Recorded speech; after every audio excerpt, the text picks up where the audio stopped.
I knew the wait wouldn't be long. I can't help but smirk to myself when I glimpse Noor hidden in the shadows between two buildings in the street I usually take to go back home. Hello. To what do I owe the pleasure? She blinks at my words and I remember in time that she can't speak our language very well. I mean, do you need anything from me? Noor joins me on the pavement and starts walking at my Roy piece. says you come, so come with me. I need to stop by my place and leave my backpack. I don't want to carry my textbooks. She looks at me hesitant, but at least she nods. We walk in silence for some minutes. I spy her with the corner of my eye, and I would swear she's trying to find her words. What is it that you want to tell me? She finally looks at me with determination. You want to leave. You think Mark is bad guy. That's a good summary, yes. Mark is not bad. He's good person. I raise my eyebrow in disbelief. Mark sent you to speak with me? Really? God, I can't believe it. Not Mark. Roy. He's worried about you. Roy is a good man too. Mark helped me when I arrived here. I had no papers. I had no house. No friends. Nothing. She bites her lips and looks away. I know she's shy, but right now she looks embarrassed of what she's telling I me. had to leave my country. I had no other option. I nod. I've been following the news inside her country, same as most of the southern Mediterranean ones have been on the verge of civil war for some years now. Not the best place to live right now. And our country, after the first wave of immigrants decided to stop accepting refugees, it was an unpopular decision, but our cities are overpopulated and the refugees camps weren't enough. It was a temporary measure taken 2 years ago and will be hopefully solved in a few months.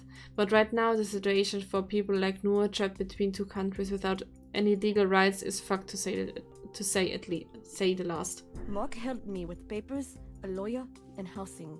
He could have found you a decent job. She raises her hand, frowning. Help was enough. I not speak language well. I'll find decent job when I can speak. No need more help. I'm glad to know Mark has nothing to do with the poor girl's job choices, but still, she's clearly working as a prostitute out of necessity. Mark should have helped her to find something else, even if she's too proud to accept more help. This world is so fucked up. What about Roy? Can't he help you to find anything better? Her mouth twitches and her gaze turns sad. Put Roy in this. Please. He's a good man. Okay, if she says so. Anyway, Mark helped you to legalize your situation in the country. Yeah, I get that. But that alone doesn't make him a good person. Sorry. I'd live in the streets still if not Mark. He took me in. Look for lawyer. Look for apartment for me.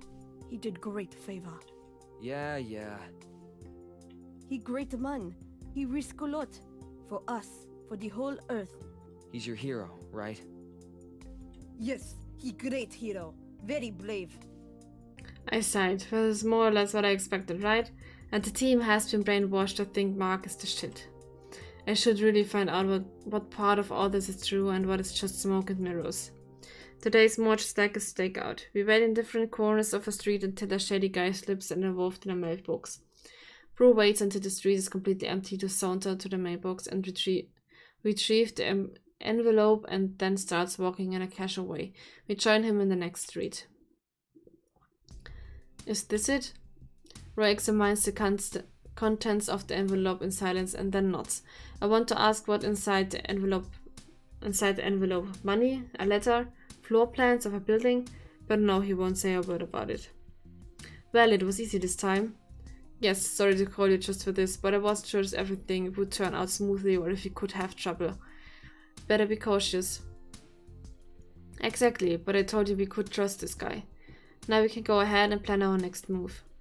And then will be when exactly? I will send you word when the moment arrives. He won't budge an inch, I knew it.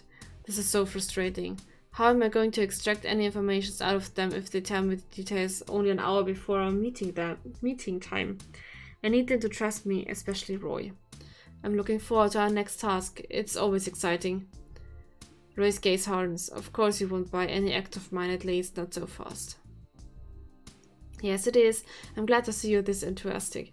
You're finally getting into the mood. Prue laughs and even Noor smiles a bit, but Roy keeps watching me like a hawk. Well, it's more entertaining than my lessons, that for sure. And since it's for a good cause... Of course, we're the good ones here, don't ever forget it. I smile widely at her, at least Roy seems to relax a bit. Alright guys, let's part ways here. Tears, I send you a message to the lab for you in a few days. I'll be ready. We exchange a few final greetings, Akira and Bruce starting walking in one direction and Roy and Noor in the other, while I stayed there for a moment, since my apartment is very near. I noticed Roy and Noor walk way closer to each other than Akira and Bruce.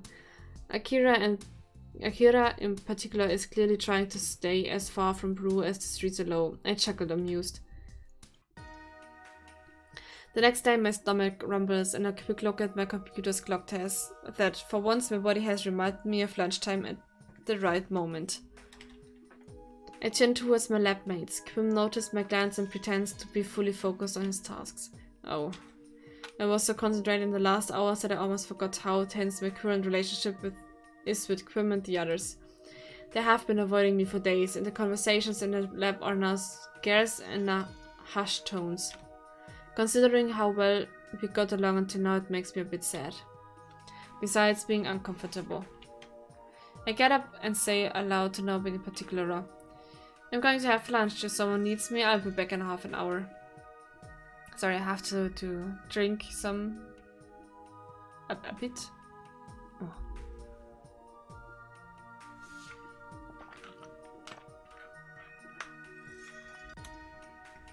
My voice is going to get down.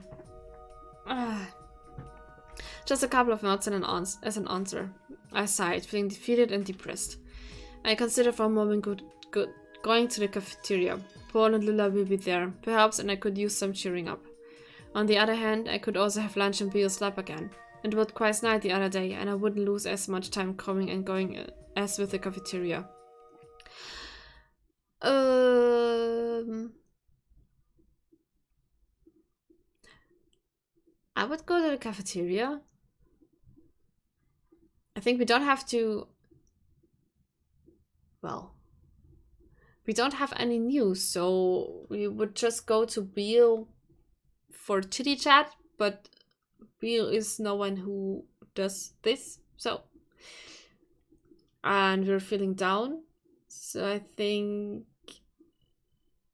When I'm going to feel down, I go to my best friend, that he can cheer me up. So...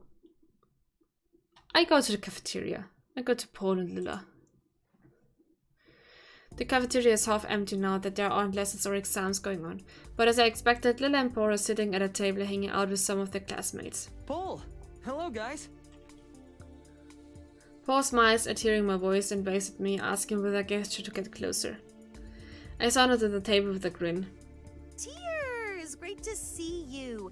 Why don't you sit with Paul and chat about stuff? I'll join you in a moment. Well, that was straightforward.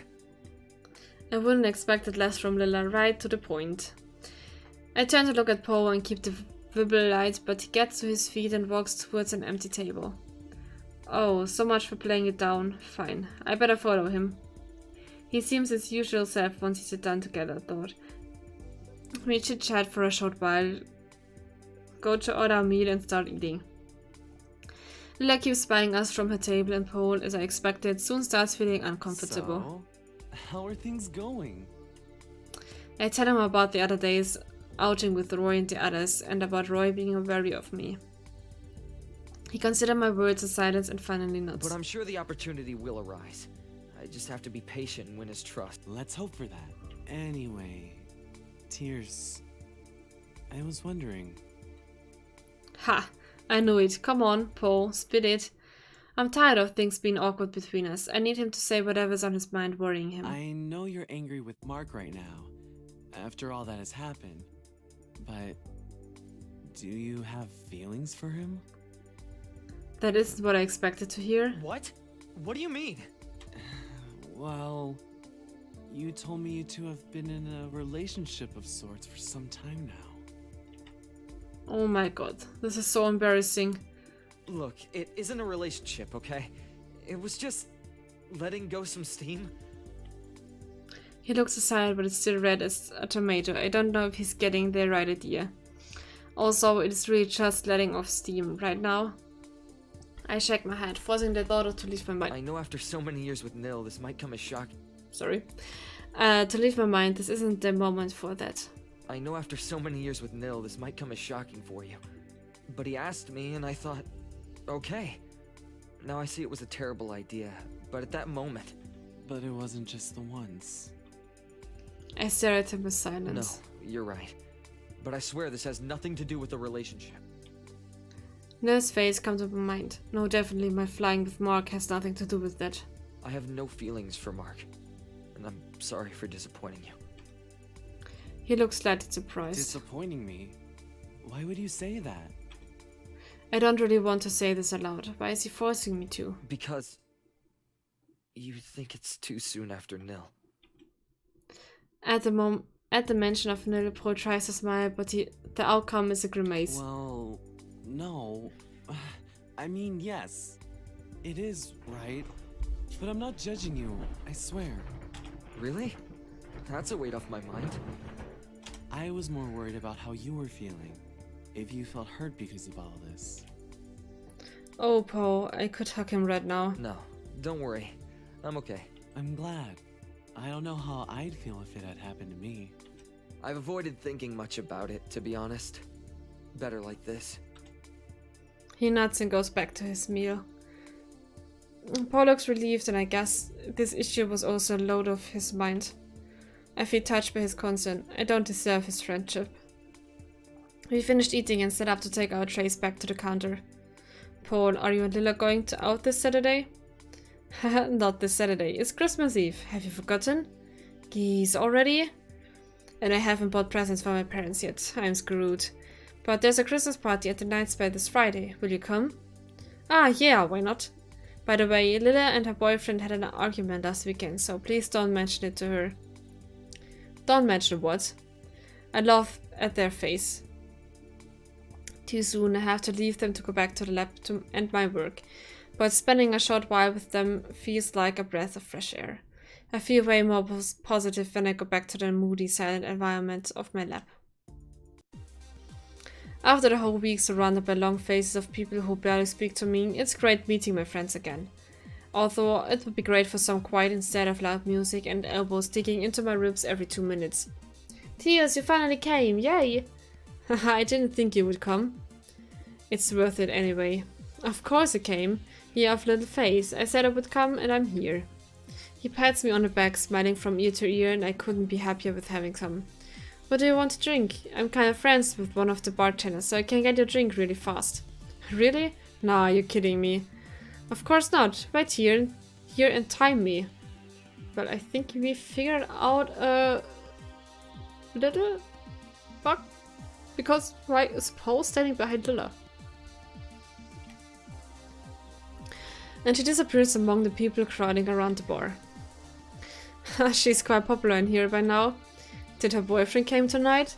Ah yes, it seems everything is back to normal between them. And what a relief, because she has been kinda grumpy these last weeks. Oh, do you know who else is here? Your friends from the lab. Who? Ren, Quim and Zoe?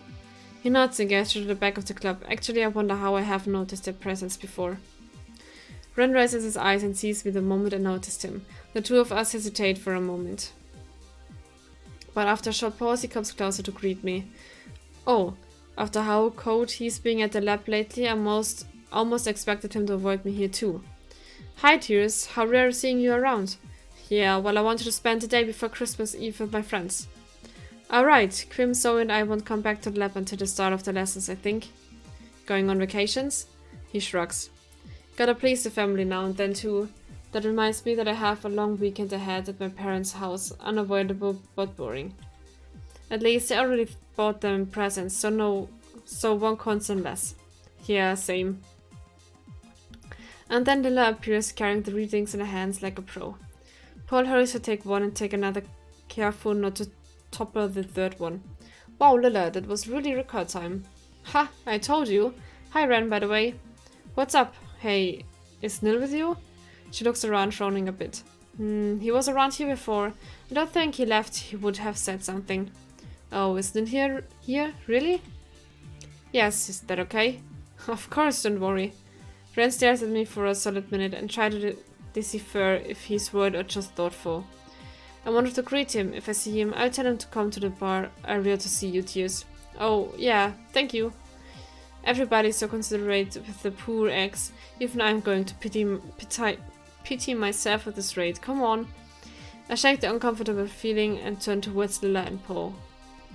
Now that we all have a drink, what about dancing? I thought he would never suggest it, yay. Our Tears is back. Ren waves as Arjun go back to his group. I see Quim back at passing, but I'm not sure if he sees me or not. I don't want to feel bitter about my lab mates, not here at last. I'm glad Ren at least made the effort of coming to say hello, but of course he's quite familiar with my friends by now, so it would have looked odd if he didn't.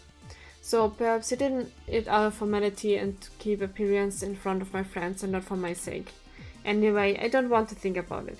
I've come here tonight to have fun and to hang out with Paul and Lila, and that's exactly what I'm going to do. Some hours later. Tears! We greeted each other a while ago, but he was talking with one of his group mates, and it was too crowded and noisy to talk anyway. So now that we meet again at the bar area, I'm happy to at least be able to exchange some sentences with Nil. Hey Nil, glad to meet you. You're definitely looking good. I need to talk to you. What the hell are you doing to Paul? What? What do you mean? Don't play dumb with me, please. I know you too well for that shit. I can't follow. What does he mean, seriously? I think he's more than a little drunk. Maybe that's why he isn't making sense. Look, I really don't know what you mean, but Paul and I are fine. Sure you are, but don't speak for Paul. Look, after all you made me go through, I didn't think you wouldn't treat Paul this way. He's been your friend for years. Come on, how dare you hurt him? My mind might be lodged by alcohol, but I made the effort of going through all the information I have to try to connect the dots. Hold on, are Paul and you together? Paul is not gay, but it would be the only possible explanation to this outburst. I mean, I know Paul was mad at me, but he solved it. I still don't know what exactly was wrong with him, but it had nothing to do with me. Or at least, I suppose that much. Perhaps I'm wrong, if I have to judge from this reaction. No, of course not. Paul's my friend, you git. And he was supposed to be yours. Paul is my friend. And I don't know what's wrong with you, but I'm not to blame. Honestly, as much as I appreciate Neil, he's starting to piss me off. Now if that's what you choose to believe, but maybe you should talk to him if it's true that you still consider him as your friend. There you are. Come on, Nil, I was looking for you. Let's go out to get some fresh air, would you? That might be the best idea I've heard the whole night. Ren gently pushes Nil towards the exit and they go out the club.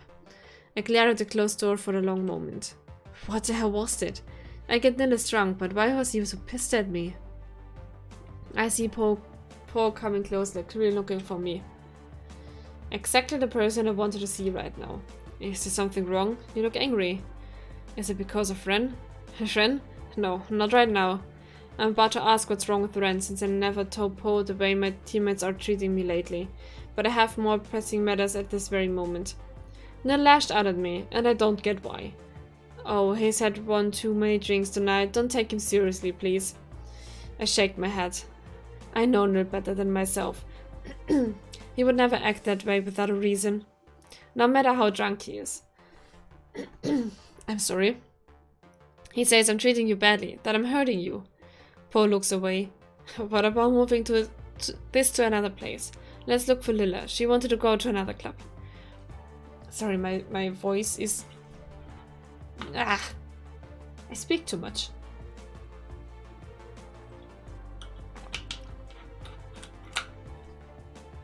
I grab his form before he can duck out. Hey, don't change topics. Both Nil and Lila told me to speak with you. You were mad at me, and it wasn't because you were judging me because it was too soon after Nil to have another relationship of sorts, right? What was it then? He keeps a stubborn silence and avoids looking at me in the eye. Paul, I need to know what's wrong between us. Lila told me you were having a bad time, and I was supposed to be your friend. Why wouldn't you tell me about it?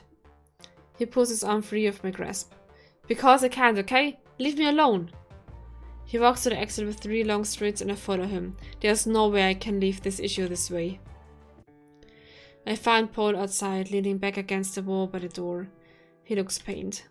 But I'm glad of the silence and the stillness of the street. At least now we can talk in peace. Paul. He pulls a face, acknowledging my presence, but says nothing. I sit on the floor by his side. Ha, that brings back memories. He sits by my side and we watch the starry sky for a while in silence.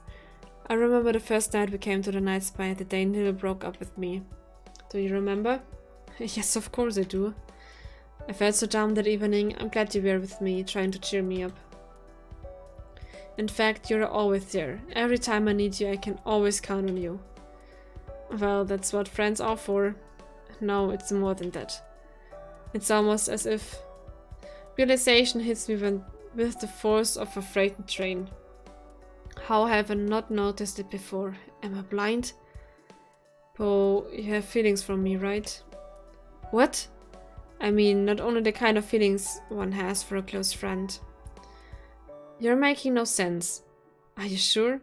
Because every single piece fits the puzzle. Your reaction that night, the fact that you got mad at me when you found out about Mark, and a lot of little details through these years. He turns and gives me his back, annoyed. And what if I do? Please leave me alone. I stop him before he can sneak away inside the club again, putting myself between the door and him. Poe, please. Please what?